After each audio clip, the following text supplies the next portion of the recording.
Hi guys, kakauwi lang natin from work. So ngayon magpahinga lang tayo konti. Tapos magtatrabaho na tayo. Let's go! Magsimula na tayo sa ating trabaho. Ang una ko palang ginagawa ay nag-iigib. Napakahirap din mag-igib dito kasi aakyat ka pa na hagdanan. Nakasapatos pa pala ako kasi hindi pa ako nagbihis mula sa trabaho.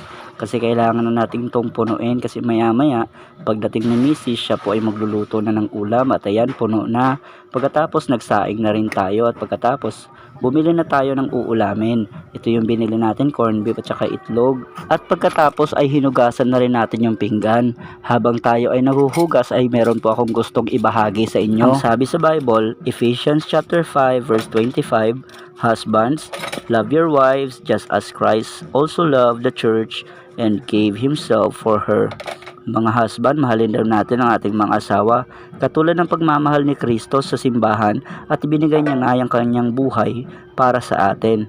Ito mga kapatid ay napaka-powerful na verse na nagpapaalala sa ating mga husband. Oo, nasulat sa Biblia na yung mga asawa ay dapat magpakumbaba sa atin pong mga husband, but not to the point na tatapakan na natin sila at aalilain.